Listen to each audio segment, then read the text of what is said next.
Bonjour Florence. Bonjour David. Eh bien, nous nous retrouvons pour cette interview à propos de ton livre Transformation à Yellowstone. Il y a un des personnages dans le livre qui est un chef d'entreprise et puis qui vit ce voyage comme une vraie remise en question en étant confronté à la nature. Est-ce que tu peux nous en dire un petit peu plus, s'il te plaît? Ah oui, ce chef d'entreprise, jusqu'à présent, ne s'était jamais remis en question. Il pensait qu'il faisait tout bien, que tout ce qu'il faisait était juste normal. Il ne prenait pas vraiment soin de ses employés plus que ça. Et en fait, quand il se retrouve face à l'organisation notamment des meutes de loups, dont le naturaliste qui est avec eux va beaucoup leur parler, qui va pouvoir les observer, il va commencer à essayer de faire des parallèles avec sa propre gestion de l'entreprise. Comment est organisée une meute de loups? Et lui, du coup, il se demande comment est organisée la propre gestion de ses employés. Est-ce qu'il collabore? Est-ce qu'il leur laisse de la place? Est-ce qu'il est le despote finalement ou je dirais, le chef ultime?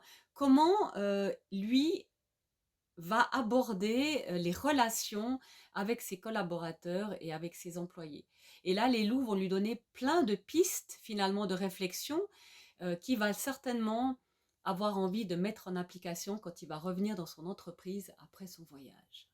Alors, est-ce que justement un chef d'entreprise doit forcément être un mâle alpha, entre guillemets, ou un loup alpha pour que ça marche bien? Alors, il y a des moments où ça peut être intéressant, comme dans les meutes de loups. Il y a des moments de crise d'autorité chez les meutes de loups où le mâle alpha va remettre les choses en place parce que on est en train de sortir finalement des limites de ce qui est autorisé et de ce qui est les valeurs de sa meute. Comme un chef d'entreprise parfois va avoir ces comportements-là.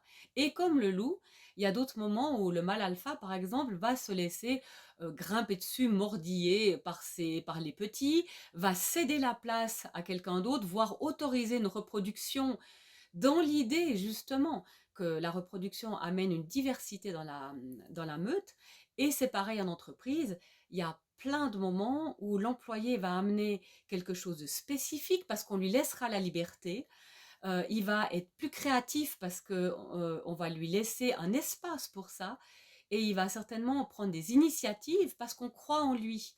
Donc en fait, c'est pas si simple, c'est pas binaire. Comme un loup n'est pas binaire, bah, l'humain et la vie en entreprise n'est absolument pas binaire. Et c'est plutôt comment on va jongler avec tout ça dans des moments particuliers et dans des contextes particuliers.